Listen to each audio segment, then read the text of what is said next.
Diário de Jonathan Harker, 1º de outubro, 5 horas da madrugada. Eu fui com o grupo para a busca com a mente tranquila, pois acho que nunca vi Mina tão absolutamente forte e bem. Estou tão feliz que ela consentiu em ficar e deixar os homens fazerem o trabalho. De alguma forma, era um medo para mim que ela se envolvesse nesse trabalho horrível. Mas agora que a parte dela está feita e que, devido à sua energia e inteligência e intuição, toda a história foi montada de tal maneira que todos os pontos se encaixam, ela pode sentir que sua parte está terminada e deixar, a partir de agora, o restante para nós. Acho que ficamos um pouco perturbados com a cena do Sr. Renfield. Quando saímos do quarto dele, ficamos em silêncio até voltarmos ao escritório. Então, o Sr. Morris disse ao Dr. Seward: "Diga, Jack, se esse homem não estava blefando, ele é o lunático mais são que eu já vi. Não tenho certeza, mas acredito que ele tinha algum propósito sério. E se ele tiver, foi muito difícil para ele não conseguir realizá-lo." Lord Godalming e eu estávamos em silêncio, mas o Dr. Van Helsing acrescentou: "Amigo John, você conhece mais sobre lunáticos do que eu, e estou feliz com isso, pois temo que, se eu precisasse decidir o que fazer antes do último surto histérico, eu já teria libertado-o. Mas vivemos e aprendemos. E em nossa presente tarefa, não devemos arriscar. Como diria meu amigo Quincy, tudo está melhor assim."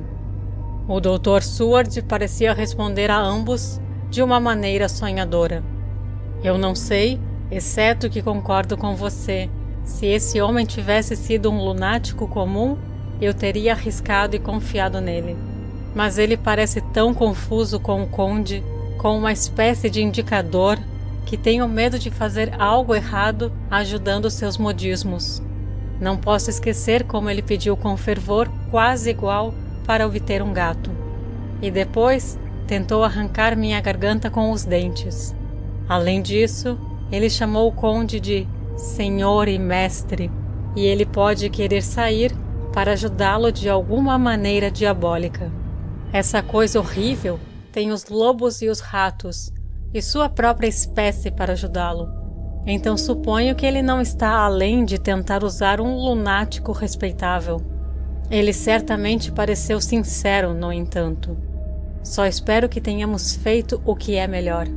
Essas coisas, em conjunto com a tarefa selvagem que temos em mãos, ajudam a enervar um homem." O professor se aproximou e, colocando a mão no ombro, disse em seu modo grave e gentil: "Amigo John, não tenha medo. Estamos tentando cumprir nosso dever em um caso muito triste e terrível. Só podemos fazer o que consideramos melhor. O que mais podemos esperar, exceto a pena do bom Deus?" Lord Godalming, que havia se afastado por alguns minutos, voltou. Ele ergueu um pequeno apito de prata, enquanto ele comentou: "Esse local antigo pode estar cheio de ratos, e nesse caso tem um antídoto de plantão." Depois de passar pelo muro, seguimos para casa, tomando cuidado para nos manter nas sombras das árvores no gramado quando a luz da lua brilhava. Quando chegamos à varanda, o professor abriu sua bolsa e tirou muitas coisas, que ele colocou no degrau, classificando-as em 4 pequenos grupos, evidentemente um para cada um. Então ele falou: "Meus amigos, estamos entrando em um perigo terrível e precisamos de armas de vários tipos. Nosso inimigo não é meramente espiritual. Lembre-se de que ele tem a força de 20 homens e que, embora nossos pescoços ou as gargantas sejam comuns e, portanto, quebráveis ou esmagáveis, as dele não estão sujeitas à mera força. Um homem mais forte ou um grupo de homens que, em todo, seja mais forte que ele, pode em determinados momentos segurá-lo, mas eles não podem machucá-lo como podemos ser feridos por ele. Devemos, portanto, nos proteger do seu toque. Guardem isso perto do seu coração. Enquanto ele falava, levantou um pequeno crucifixo prateado e o deu para mim, que estava mais próximo dele. Coloque essas flores em volta do seu pescoço. Aqui ele me entregou uma coroa de flores de alho murcha. Para outros inimigos mais mundanos, este revólver e essa faca. E para ajudar em tudo, essas lâmpadas elétricas, tão pequenas que você pode prender ao seu peito. Por fim, para tudo e acima de tudo, isso, que não devemos profanar desnecessariamente. Era uma parte da hóstia sagrada que ele colocou em um envelope e me entregou. Cada um dos outros estava igualmente equipado. Agora, disse ele, amigo John, onde estão as chaves mestras? Se pudermos abrir a porta, não precisaremos arrombar a janela, como fizemos antes na casa da senhorita Lucy. O Dr. Seward tentou uma ou duas chaves, aproveitando-se de sua destreza mecânica como cirurgião. Logo, ele conseguiu uma adequada. Depois de algumas tentativas de vai e volta, o trinco cedeu e, com um barulho enferrujado, girou. Nós pressionamos a porta, as dobradiças enferrujadas rangeram e ela se abriu lentamente. Foi surpreendentemente como me pareceu a imagem descrita no diário do Dr. Seward sobre a abertura do mausoléu da senhorita Westenra. Imagino que a mesma ideia ocorreu aos outros, pois ao mesmo tempo eles se retraíram. O professor foi o primeiro a seguir em frente e entrou na porta aberta. In manus tuas, Domine, ele disse, fazendo o sinal da cruz enquanto passava pelo umbral. Fechamos a porta atrás de nós para que, quando nossas lâmpadas fossem acesas, não atraísse a atenção da estrada. O professor tentou cuidadosamente a fechadura, para conferir que podíamos ser capazes de abri-la por dentro, caso estivéssemos com pressa em nossa saída. Então, todos acendemos nossas lâmpadas e procedemos em nossa pesquisa. A luz das pequenas lâmpadas caiu em todos os tipos de formas estranhas, enquanto os raios se cruzavam ou a opacidade de nossos corpos jogava grandes sombras. Eu não pude, pela minha vida, me livrar da sensação de que havia mais alguém entre nós. Suponho que foi a lembrança, tão poderosamente trazida para casa pelos arredores sombrios, dessa terrível experiência na Transilvânia. Eu acho que o sentimento era comum a todos nós, pois notei que os outros continuavam olhando por cima de seus ombros a cada som ou sombra nova, assim como eu mesmo estava fazendo. Todo o lugar estava com uma camada espessa de poeira.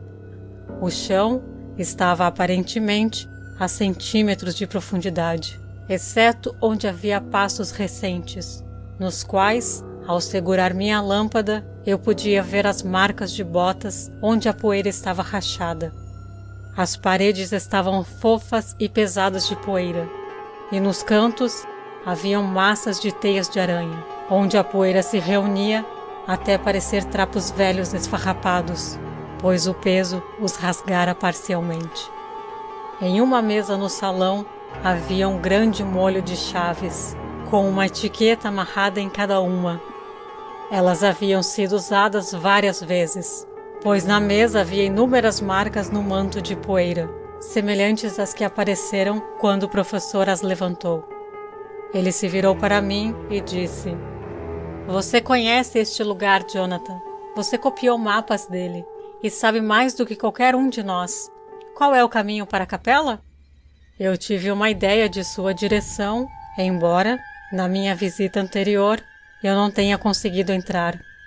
Então, eu liderei o caminho e, depois de algumas voltas erradas, me vi em frente a uma porta baixa e arqueada de carvalho, com nervuras com faixas de ferro. "Este é o local", disse o professor quando ele virou a lâmpada em um pequeno mapa da casa, copiado do arquivo da minha correspondência original sobre a compra. Com pequena dificuldade, encontramos a chave no molho e abrimos a porta. Estávamos preparados para algo desagradável, pois quando estávamos abrindo a porta, um ar fraco e mal cheiroso pareceu exalar através das lacunas. Mas nenhum de nós jamais esperava um odor como o que encontramos. Nenhum dos outros havia encontrado o conde de perto, e quando eu o vi, ele estava em jejum durante sua permanência em seus quartos, ou quando ele estava reluzente de sangue fresco em uma edificação em ruínas a céu aberto. Mas aqui o lugar era pequeno e fechado, e o longo desuso deixou o ar estagnado e podre. Havia um cheiro de terra como um miasma seco, que passou mais estranho pelo ar. Mas quanto ao próprio odor, como devo descrevê-lo? Não era apenas composto por todos os males de mortalidade e com um cheiro pungente e acre de sangue, mas parecia que a corrupção se tornara degradada. Ai, pensar nisso me deixa doente. Cada respiração exalada por esse monstro parecia ter se apegado ao local e intensificado sua repugnância. Sob circunstâncias comuns, esse fedor teria encerrado nossa empreitada. Mas esse não era um caso comum, e o objetivo elevado e terrível em que estávamos envolvidos nos deu uma força que estava acima de meras considerações físicas. Após o encolhimento involuntário, consequente no primeiro cheiro enjoado, nós, todos, começamos nosso trabalho como se aquele lugar repugnante fosse um jardim de rosas. Fizemos um exame preciso do local, com o professor dizendo quando começamos. A primeira coisa é ver quantas caixas restam. Devemos examinar todos os buracos, cantos e recantos e ver se não podemos obter alguma ideia do que aconteceu com o resto. Um olhar foi suficiente para mostrar quantas permaneceram, pois os grandes baús de terra eram volumosos e não havia como confundi-los. Havia apenas 29 das 50. Uma vez que fiquei com medo, ao ver o Lord Godalming de repente se virar e olhar pela porta bobadada para a passagem escura além, eu também olhei, e por um instante, meu coração parou. Em algum lugar, olhando para fora da sombra, parecia ver o semblante do rosto maligno do conde, a curva do nariz, os olhos vermelhos, os lábios rubros, a horrível palidez. Foi apenas por um momento, pois, como o Lord Godalming disse, eu pensei ter visto um rosto, mas eram apenas as sombras. E retomou sua investigação, virei minha lâmpada na direção e entrei na passagem. Não havia sinal de ninguém, e como não havia cantos, portas, abertura de nenhum tipo, mas apenas as paredes sólidas da passagem, não poderia haver esconderijo nem mesmo para ele. Eu aceitei que o medo ajudou a imaginação e não disse nada. Alguns minutos depois, vi Morris saindo de repente de um canto que ele estava examinando. Todos nós seguimos seus movimentos com nossos olhos, pois, sem dúvida, algum nervosismo estava crescendo sobre nós, e vimos uma massa inteira de fosforescência que brilhava como estrelas. Todos nós instintivamente recuamos. Todo o lugar estava ficando vivo com ratos. Por um momento ou dois, ficamos horrorizados. Todos, salvo Lord Godalming, que aparentemente estava preparado para essa emergência. Correndo para a grande porta de carvalho e ferro, que o Dr. Seward havia descrito do lado de fora e que eu havia visto, ele girou a chave na fechadura, puxou os enormes ferrolhos e abriu a porta. Então, tirando seu pequeno apito de prata do bolso, ele soprou um silvo baixo e estridente. Foi respondido por trás da casa do Dr. Seward pelo grito de cães, e depois de cerca de um minuto, 3 terriers surgiram na borda da casa. Inconscientemente, Todos nós nos movemos em direção à porta e, quando nos movemos, notei que a poeira estava muito perturbada. As caixas que haviam sido retiradas foram levadas por esse caminho. Mas mesmo no minuto que havia decorrido, o número de ratos havia aumentado muito. Eles pareciam pulular sobre o lugar de uma só vez, até a luz da lâmpada, brilhando em seus corpos escuros em movimento e olhos brilhantes e mal-humorados, fizeram o lugar parecer um banco de terra com vagalumes. Os cães correram, mas no limiar de repente pararam e rosnaram, e simultaneamente, levantando seus narizes, começaram a uivar de maneira mais lúgubre. Os ratos estavam se multiplicando em milhares, e saímos. Lord Godalming levantou um dos cães e o levou, e o colocou no chão. No instante que seus pés tocaram o chão, ele pareceu recuperar sua coragem e correu para seus inimigos naturais. Eles fugiram diante dele tão rápido que, antes dele sacar a vida de alguns, os outros cães, que já haviam sido levantados da mesma maneira, tinham apenas outras tantas presas antes que toda a massa houvesse desaparecido. Com a entrada deles, parecia que alguma presença maligna havia partido, pois os cães brincavam e latiam alegremente enquanto faziam ataques repentinos em seus inimigos prostrados, e os reviravam repetidamente e os jogavam no ar com movimentos cruéis. Todos nós parecíamos retomar nosso entusiasmo. Se foi pela purificação da atmosfera mortal, pela abertura da porta da capela, ou o alívio que experimentamos ao nos encontrar ao ar livre, eu não sei. Mas certamente a sombra do pavor pareceu deslizar de nós como uma túnica, e a ocasião de nossa vinda perdeu algo de seu significado sombrio, embora não tenhamos diminuído nossa resolução. Fechamos a porta externa e a trancamos com barras e cadeado, e trazendo os cães conosco, começamos nossa busca na casa.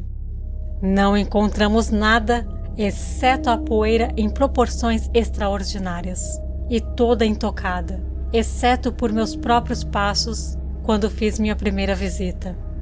Os cães não exibiram qualquer sintoma de desconforto e, mesmo quando voltamos para a capela, continuaram como se estivessem caçando coelhos em um bosque no verão. A manhã estava se aproximando no leste quando emergimos na frente. O Dr. Van Helsing pegou a chave da porta do salão no molho e trancou a porta de maneira cuidadosa, colocando a chave no bolso quando terminou. Até agora, disse ele, nossa noite foi eminentemente bem-sucedida. Nenhum dano veio até nós como eu temia, e ainda verificamos quantas caixas estão faltando.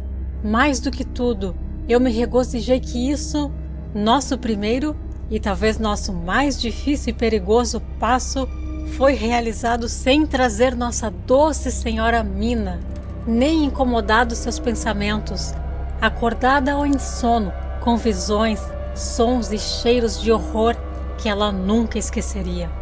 Uma lição também que aprendemos disso, se for permitido argumentar um particular, que as bestas brutais que estão no comando do conde ainda não são passíveis de seu poder espiritual, pois olhem esses ratos que chegaram ao seu chamado, assim como os lobos que ele invocou do topo do castelo para você e para o choro da pobre mãe, embora eles tenham vindo a ele, eles correram dos pequenos cães do meu amigo Arthur. Temos outros assuntos diante de nós, outros perigos, outros medos, e aquele monstro, ele não usou seu poder sobre as feras pela única ou pela última vez esta noite. Então, que ele tenha ido para outro lugar. Bom, ele nos deu a oportunidade de gritar cheque neste jogo de xadrez que jogamos pelas almas humanas. E agora, vamos para casa. O amanhecer está próximo e temos motivos para nos contentarmos com o trabalho da primeira noite. Pode-se dizer que tenhamos muitas noites e dias a seguir cheios de perigo, mas devemos continuar e não nos encolhermos diante de perigo algum. A casa estava em silêncio quando voltamos, exceto por uma pobre criatura que estava gritando em uma das enfermarias distantes e um som baixo do gemido do quarto de Renfield. O pobre desgraçado estava sem dúvida se torturando, da maneira dos insanos, com pensamentos desnecessários de dor. Eu vim na ponta dos pés para nosso próprio quarto e encontrei Mina adormecida, respirando tão suavemente que tive que baixar meu ouvido para ouvi-la. Ela parecia mais pálida do que o normal. Espero que a reunião esta noite não a tenha incomodado. Sou realmente grato por ela ficar de fora de nossos trabalhos futuros e até de nossas deliberações. É uma tensão muito grande para uma mulher suportar. Eu não pensei assim no começo, mas sei melhor agora. Portanto, fico feliz que esteja resolvido. Pode haver coisas que a assustariam ouvir, e ainda assim, escondê-las dela pode ser pior do que dizer a ela, se ela suspeitasse que houvesse alguma ocultação. A partir de agora, nosso trabalho é ser um livro selado para ela, até pelo menos quando pudermos dizer a ela que tudo está terminado e a Terra livre de um monstro do mundo inferior. Ouso dizer que será difícil começar a manter o silêncio após tanta confiança como a nossa, mas devo ser resoluto e amanhã vou manter no escuro sobre as ações desta noite e me recusarei a falar de qualquer coisa que tenha acontecido. Eu descanso no sofá para não perturbá-la. 1º de outubro, mais tarde. Suponho que era natural que todos nós tenhamos dormido até mais tarde, pois o dia foi ocupado e a noite passou sem descanso. Até Mina deve ter sentido sua exaustão, pois, embora eu dormisse até o sol estar alto, eu estava acordado diante dela e tive que chamar 2 ou 3 vezes antes que ela acordasse. De fato, ela estava tão adormecida que, por alguns segundos, não me reconheceu, mas olhou para mim com uma espécie de terror em branco, como se ao acordar de um sonho ruim. Ela reclamou um pouco de estar cansada e eu a deixei descansar até mais tarde. Agora sabemos que 21 caixas foram removidas e, se diversas foram levadas em alguma dessas remoções, podemos rastrear todas elas. É claro que tal simplificará imensamente nosso trabalho, e quanto mais cedo o assunto for atendido, melhor. Vou procurar Thomas Snelling hoje.